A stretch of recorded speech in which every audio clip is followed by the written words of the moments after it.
प्रेमानंद महाराज जी के आश्रम के नज़दीक ये देखो शराब की दुकान है और खुलेआम शराब यहाँ पर बेची जा रही है। यह है वृंदावन के साधु और देखो खुले में चिलम पी जा रही है। चरस गांजे वाली ये चिलम है और साधु के भेष में ये लोग बैठे हुए हैं और खुलेआम देखो पुलिस वाले निकल के गए हैं और ये चरस गांजा पिए जा रहे हैं। और इधर भी यही दृश्य है। रात्रि में यमुना तट पर खड़े होकर के हम यमुना मैया के दर्शन कर रहे हैं। प्रेमानंद महाराज जी के शिष्य देखो इस तरीके से सड़क के किनारे सोते हैं। आप अपनी आंखों से स्वयं देखिए क्या होता है रात्रि का दृश्य। श्री राधे श्री हरिवंश। मैं हूं अभी अपने गांव के जंगलों में। स्वागत है आपका एक और नए ब्लॉग में, जहां मैं आपको कुछ चीज़ें ऐसी दिखाने वाला हूं जो कि शायद आपको थोड़ा सा विचलित करें। तो वीडियो को एंड तक देखिएगा। तो सबसे पहले मैं आप लोगों से निवेदन करूंगा कि ठाकुर जी के चरणों में आप अपनी उपस्थिति दर्ज कर दें और लिख दें श्री राधे श्री हरिवंश। कल रात को जब मैं पूज्य महाराज जी के दर्शन के लिए घर से गया था तो कुछ क्लिप लेने के बाद मैं बैठा हुआ था, तभी मेरे पास में दो बाहर के लोग आते हैं और बोलते हैं कि भाई माल है। तो पहले तो मैं समझ नहीं पाया ये किस बारे में बात कर रहे हैं। तो उन्होंने फिर से पूछा कि भाई माल। मैंने कहा भाई मुझे नहीं पता तुम क्या कह रहे हो।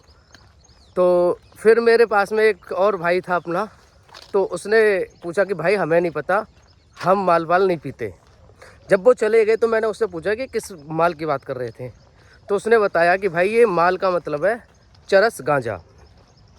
तो मैं हैरान रह गया भाई कि यार वृंदावन में चरस गांजा सप्लाई होता है या चरस गांजा लोग यहाँ पे पीते हैं।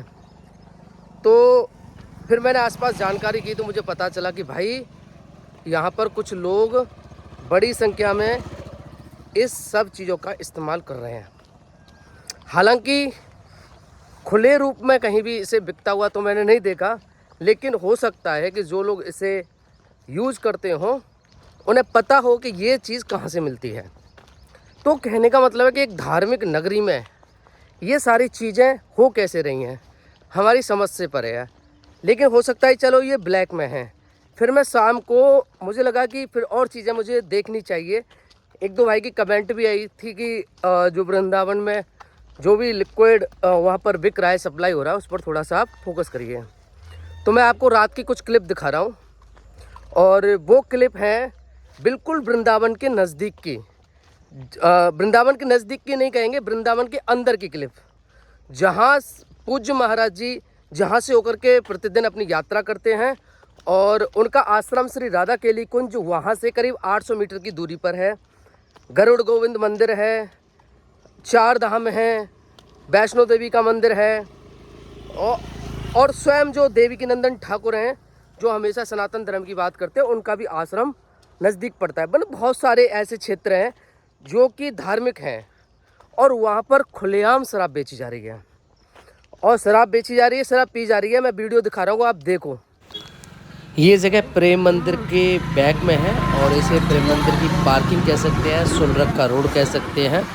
और ये जो रास्ता जा रहा है यहीं से रात्रि में पूज्य महाराज जी श्री प्रेमानंद जी इसी रास्ते से पद यात्रा करके जाते हैं। ये रास्ता सीधा जाता है सुनरक गांव में और सुनरक गांव द्वादश वन के नाम से जो 12 गांव प्रसिद्ध हैं जिनका वर्णन पुराणों में हमारे ग्रंथों में मिलता है, ये वही जगह है। और यहाँ से देखो पूज्य महाराज जी प्रतिदिन रात्रि में यात्रा करके जाते हैं और इसके जस्ट बगल में बियर की दुकान, अंग्रेजी शराब और ये सारी चीज़ें यहाँ पर बिक रही हैं खुलेआम। और देखो लोग कितने चाव से खरीद रहे हैं। ये देखो मंदिर भी कुछ यहाँ पर बोर्ड लगा हुआ है और पूज्य महाराज जी प्रतिदिन देखो इस तरीके से रात्रि में आते हैं। जो बोर्ड मैंने आपको बताया था वो पीछे आप देख सकते हैं। तो यहाँ से प्रतिदिन, ऐसा नहीं एक दिन, प्रतिदिन पूज्य महाराज जी यहीं से होकर के जाते हैं। और ये वो तिराया है जहाँ पर अभी दारू बिक रही थी। जैसा मैं सुनरक गांव के बारे में बता रहा था, सुनरक गांव का इतिहास कोई आजकल का नहीं है कि आजकल का कोई नया गांव हो, नया कॉलोनी हो। सुनरक गांव हमारे प्राचीन ग्रंथों में इसका जिक्र है, भगवान श्री कृष्ण से इसका संबंध है और सौवरी ऋषि से भी इसका संबंध है। तो ये बहुत प्राचीन गांव है। भगवान श्री कृष्ण यहाँ अक्सर आया करते थे। यमुना किनारे ये गांव है और प्रेम मंदिर के बिल्कुल नज़दीक है। यहाँ गरुड़ गोविंद पास में है और इसके आगे मनसा देवी जी का मंदिर है, राधा केली कुंज पास में है। तो ऐसा नहीं है कि ये दूर कहीं गांव है, ये बिल्कुल पास में है। इस गांव के जस्ट कोने पर आप सरेआम देख सकते हैं क्या हालत है। ऐसा नहीं है कि यहीं पर सिर्फ हालत है, और आगे हम चलते हैं और वहाँ पर भी आपको दिखाते हैं क्या दृश्य है। ये देखिए सामने अंग्रेजी शराब व बियर, ये सुनरक के अंदर और जाते हैं तो और शराब की दुकान मिल जाएंगी। अब ये कोई जो शराब की दुकान है, ये कोई ऐसा नहीं है कि ब्लैक में यहाँ पर बिक रही है कि सरकार को नहीं पता। भैया सरकार ने ही इनको खोल करके दिया है कि लो तुम वृंदावन में दारू पियो और पिलाओ लोगों को। यहाँ पर अब जो भक्ति भाव है वो दारू के साथ में शुरू होगा, तो बड़ी शर्म वाली बात है ये।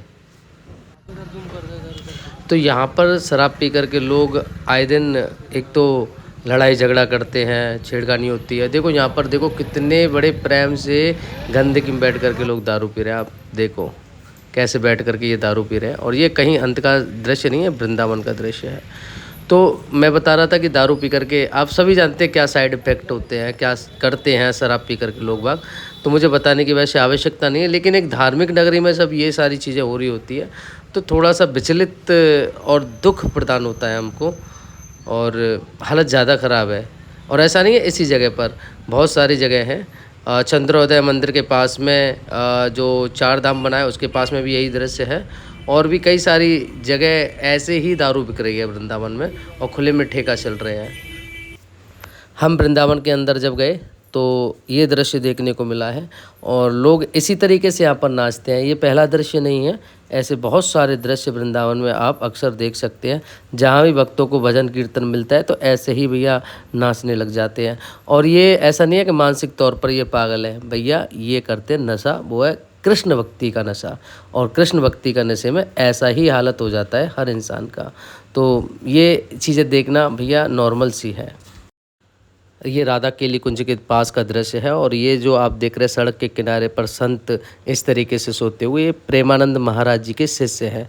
लोग ये एलिगेशन लगाते हैं कि भैया शानो शौकत के साथ रहते हैं, तो देख लीजिए ये इनकी शानो शौकत है, और यही सादगी भरी जीवन है इनका।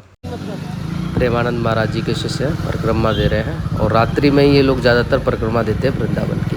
बोलो राधे राधे।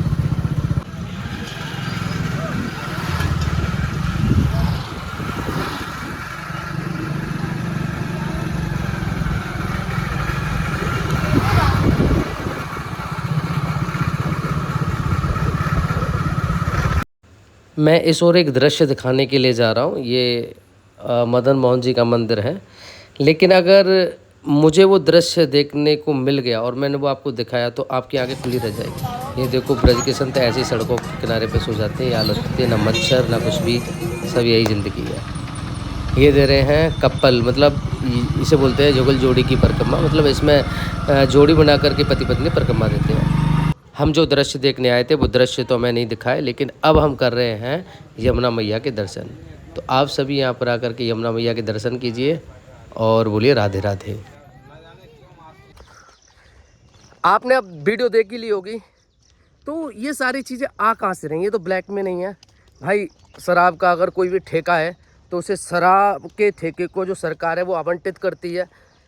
बिना आवंटन के तो ये पॉसिबल ही नहीं है कि कोई भी इसे खोल करके बैठ जाए। भैया ये परचून की दुकान नहीं है कि कोई भी चला लेगा। तो सरकार ने वृंदावन में शराब बेचने की परमिशन दे कैसे दी, मैं तो हैरान रह गया भाई।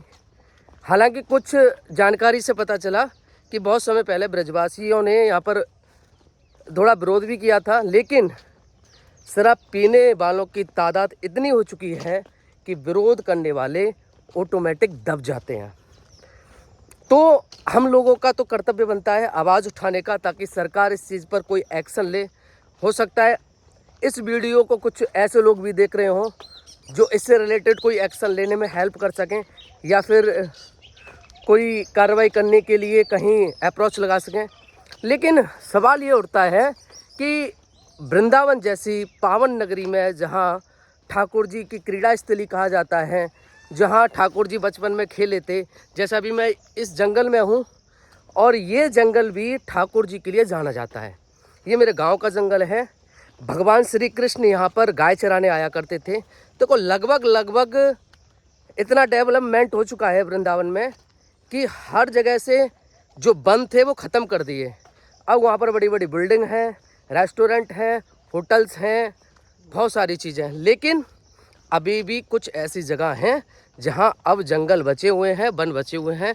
तो ये मेरे गांव का जंगल है और कहा जाता है कि भगवान श्री कृष्ण यहाँ पर भी गाय चराते थे। और स्वयं हमारे गांव में वहाँ मथुरा जाने से पहले, कंस को मारने से पहले भगवान श्री कृष्ण 13 दिन बैठ कर के ये प्लानिंग किए थे कि किस तरीके से आगे की संरचना रखनी है, क्या भविष्य रहना है और उसमें कंस का किस तरीके से वध करना है।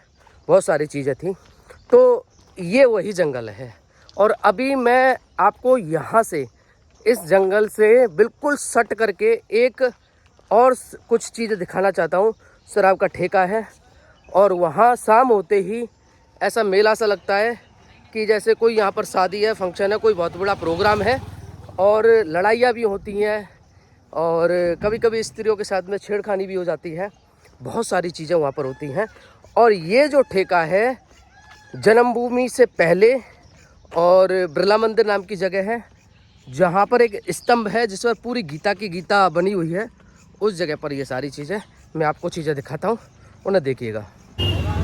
ये एक खंबा है जिस पर पूरी गीता है छपी हुई है, मतलब आप देखोगे तो पूरी गीता है, उस पर आनंद आ जाता है देख करके। तो उससे पहले का ये दृश्य आप देखिए कितना, यहाँ पर ये बिल्कुल शराब के ठेके हैं और यहाँ पर ये पूरा इतना भयंकर भर जाता है ना, मेला लगता है बहुत भयंकर वाला। अभी सुबह का वक्त है जिस टाइम मैं वीडियो बना रहा हूँ, इसलिए अभी तक ओपन नहीं है और भीड़ भी नहीं है। तो आप गंदगी भी देख सकते हैं यहाँ पर किस मात्रा की गंदगी है और यहाँ पर बहुत ज़्यादा मतलब शाम को अफरा तफरी रहती है। मैं गीता का मंदिर दिखा देता हूँ। ये वो बिरला मंदिर है और इसके अंदर एक खंबा है जिस पर पूरी गीता छपी हुई है। तो कभी भी आप आओ तो यहाँ पर ज़रूर आएँ, उस अद्भुत दृश्य का आनंद लें। और एक चीज़ और दिखा देता हूँ, देखो यहाँ पर कुछ साधु बैठ करके चिलम पी रहे हैं और चिलम पी जाती है गांजे से, चरस से और भी बहुत सारी चीज़ें हो सकती हैं। तो ये देखो कितना आम है यहाँ पर खुले में, वृंदावन नगरी में, और चरस गांजा पी रहे हैं और साधु। वाह भाई वाह, मैं तो भाई ऐसे लोगों को देख करके हैरान रह जाता हूँ। ये चक्कर क्या है भाई मैं तो ये कह रहा हूँ जो ऑपरेशन कालनेमी चला था वो वृंदावन में एक बार हो जाए और जितने भी बहरूपिये यहाँ पर रह रहे हैं ना वो सब पकड़े जाने चाहिए। तो आपकी क्या राय, ये भी आप मुझे बताइएगा। देखो मैंने बहुत सारी चीज़ें ऐसी रखी हैं जिन पर आप अगर गौर करोगे तो आपको ऐसा लगेगा यार ये धार्मिक नगरी है या फिर ऐसे ही मतलब नॉर्मल सा कोई गांव है या शहर है। लेकिन जब हम देखते हैं कि भगवान श्री कृष्ण यहाँ पैदा हुए तो हमें बड़ा दुख होता है। तो आपको जो चीज़ें मैंने दिखाई आज वो आपको सच में कितना आघात लगा, कैसी लगी, वो कमेंट में आप एक बार ज़रूर जा कर के बताइएगा। इस पर एक्शन जल्द से जल्द लिया जाए, इसलिए वीडियो को शेयर कीजिएगा ज़्यादा से ज़्यादा और ब्रज से जुड़ी हुई जानकारियों के लिए इस चैनल से जुड़े रहिए।